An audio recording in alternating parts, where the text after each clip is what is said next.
So let's go back. 2010, dude. We get a man by the name of Nev, okay?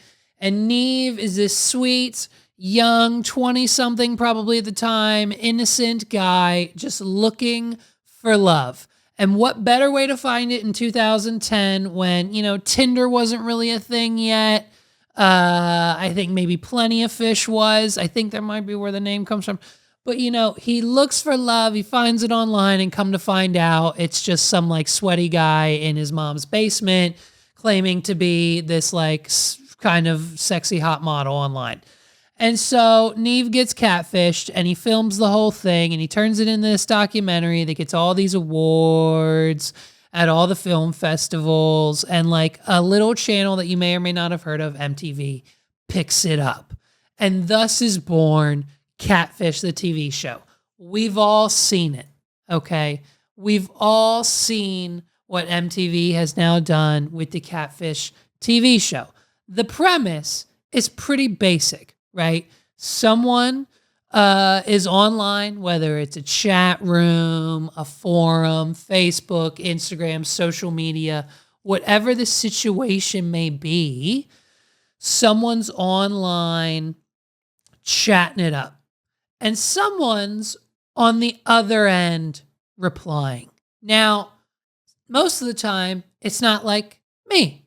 Fun of the face, on the screen. You see me on the street, you're like, that's that. That might be that guy. I might have seen that guy before.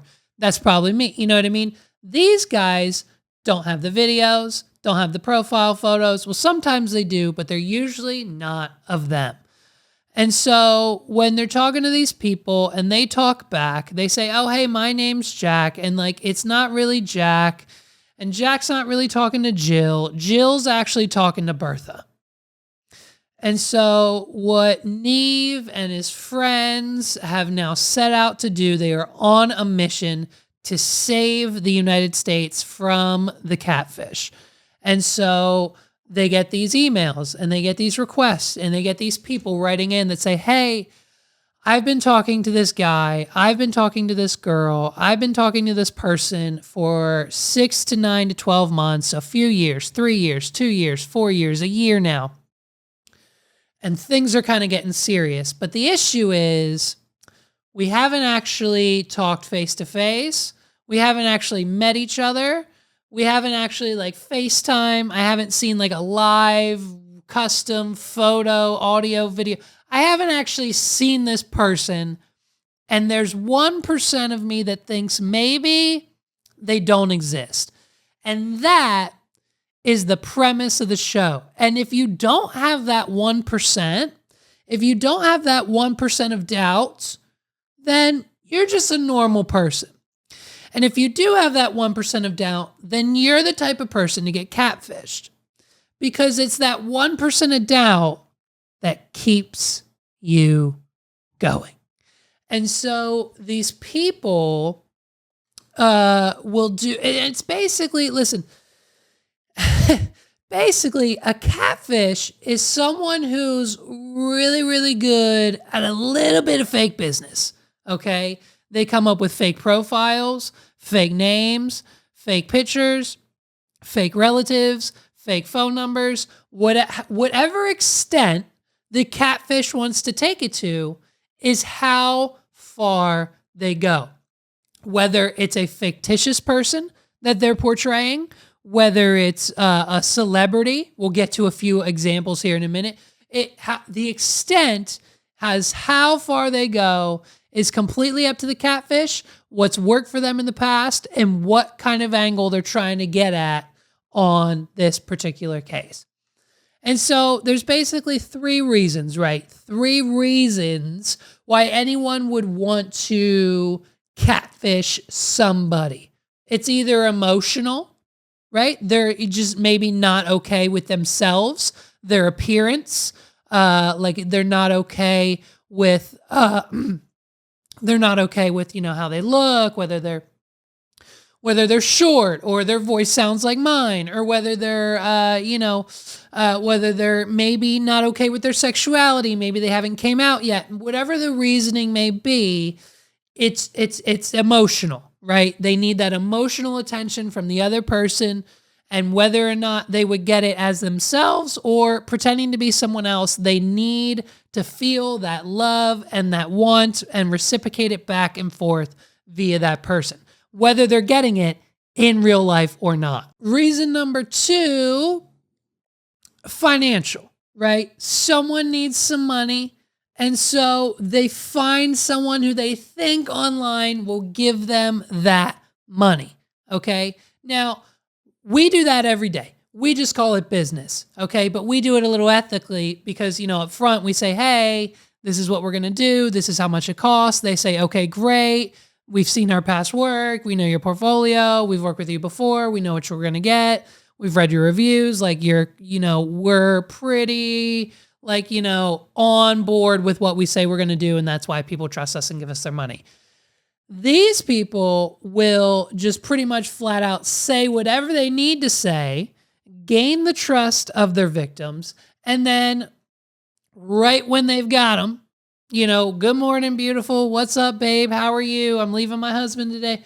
Like, however they get the day going, once they've got them in the sweet spot, they start asking for money. My credit card's frozen. There's an error at the bank. The server's down. My ex-girlfriend blocked me out of the account. There's something going on. I haven't eaten in a few days. Can you send me $100 gift card? Can you send me $100 in Bitcoin? And then they start, 50, 100, 200 here and there. Over time starts to add up. And then reason number 3 is they're just sick in the fucking head. And they think it's funny to mess with people. And they think it's just this thing that they can do because they have a lot of time on their hands. And they're just, annoying and don't really have anything else going for them in life. And they just think it's funny. Now, all this makes complete sense in the infancy of the internet, like in the 2000s to 2010 era, right, of the internet. It all makes sense.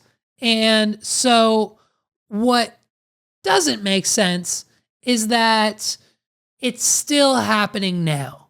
99.9% of the planet has an iPhone. And that iPhone connects to the internet, whether it's at your house or at the McDonald's down the street, you know how to get on the internet. And so that means you can FaceTime with anyone, anywhere on the planet. And the excuses that people come up with to not get on FaceTime in 2023 is the most heinous, the most horrendous thing that I have seen in my entire life. Watching some of these episodes, to explain to the people that back in the day, it was easier to say, oh, my laptop's broken. I can't video chat right now. But now it takes 2 seconds to plug this in and get on the call, whether it's Zoom or Skype or FaceTime or Google Meet or Google Duo or whatever else Google Video or Google Chat or WhatsApp or FaceTime video or Snapchat video or every single freaking social media platform that has video chat functionality. There's no excuse, but people still somehow fall for it. You know what I mean? I recently watched this one, where this lady thought she was talking to Chris Brown. Unfortunately, Chris Brown isn't actually in the show. But this lady thought she was talking to the real Chris Brown. She was helping him through his time after the Rihanna situation. She, I think, sent this guy money. It's just the same thing that these women who think that they are the one out of a million that these celebrities would talk to is how they get them 9 times out of 10. The Machine Gun Kelly episode, hilarious. Hilarious. Machine Gun Kelly gets to co-host alongside Nev, something they started doing a few years into the show, like celebrity guest spots for co-hosts. It was cool. And so Machine Gun Kelly's there and he freaks out on the girls because after like the confrontation happens that got weird,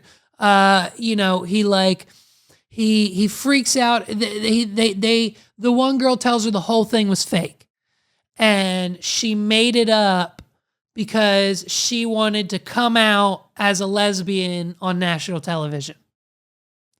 And so she made up the whole thing and like basically Machine Gun Kelly's pissed because like he could be at Father's Day with his daughter, right? And it's kind of insane. I'm just trying to turn straight girls out. No, that's not how, you don't portray a lesbian that way. I don't want to be made to look on TV like I'm that person. I'm still not sure I understand the situation. Why are we here? I could be with my daughter on Father's Day right now. Does Hundra know that we know this right now that you told us? Nope. Dude, so like the whole thing was a scam and then Machine Gun Kelly just goes off, dude. Machine Gun Kelly just goes off on this girl. I think it's right. Is it right here? Yeah, look, listen, watch. What this? What do you have invested in her? She tries. Sucker, you are a sucker. You.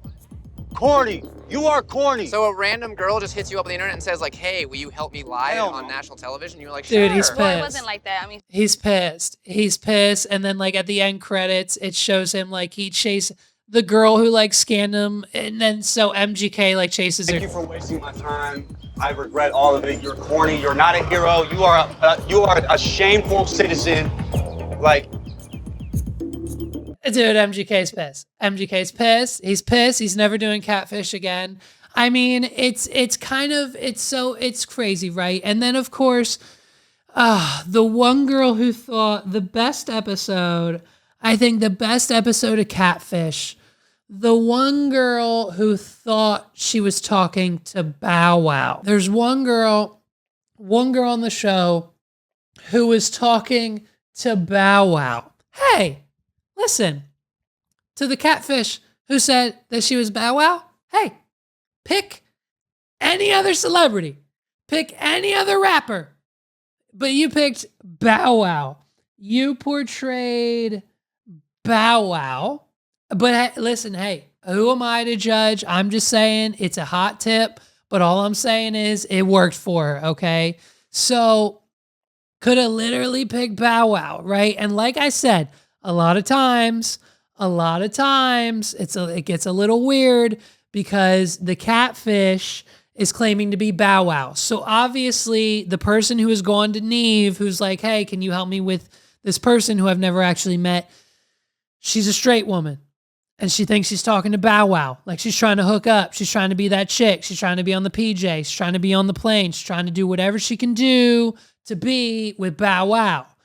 But when they show up to the house and it's like a closeted lesbian situation where it's like a female portraying Bow Wow, you know, we get de-pimping.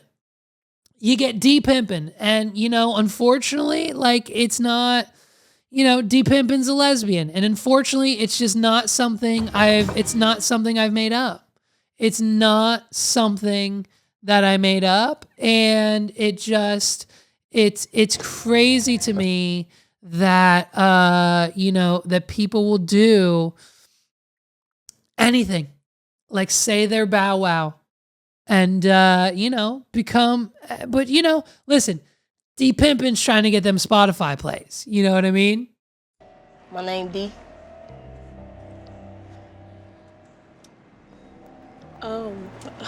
like I, You go by D. Yeah, my stage name is D Pimpin. See? How old are you? 23. And I never lied about my true feelings for you. I just lied about the person and for that attention. That was it. Like the music, I'm me, I'm real, I'm this person. Like I care about. Let's get up D-Pimpin's Spotify. Let's get up D-Pimpin's Spotify playlist. Does D-Pimpin have a Spotify? We don't have a Spotify for D-Pimpin. Unfortunately, D-Pimpin. D-Pimpin's one of these local city rappers who don't believe in streaming services. D-Pimpin's music is probably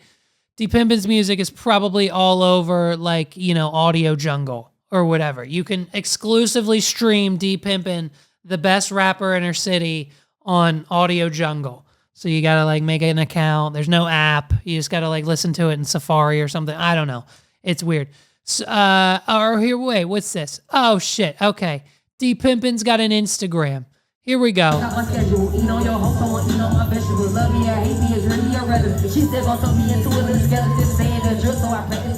Oh yeah. Oh yeah, dude. Oh yeah. D-Pimpin has definitely claimed she's the best in the city at least once a week. At least once a week, D-Pimpin attempts to claim on Facebook that she is the best in her city. I love it. I love a good D-Pimpin performance. Some random guy. It's so loud. Money and bitches don't have it. Get it. All right, she's gonna get me for copyright claim. Like D-Pimpin's probably gonna have this whole episode taken down. Like, it's okay. So D-Pimpin's out here horrendous. But listen, at least she stick to the whole from the episode. I think that was like what, probably 10, 15 years ago. She's still doing the thing. And what I say at the beginning of the episode, if you're persistent and you keep working and you keep doing what you're doing and you're consistent, unfortunately, she's not following the Spotify rule. But as long as D-Pimpin starts uploading on Spotify, D-Pimpin's going places. I'll add her. I'll add her to the playlist. You know what I mean?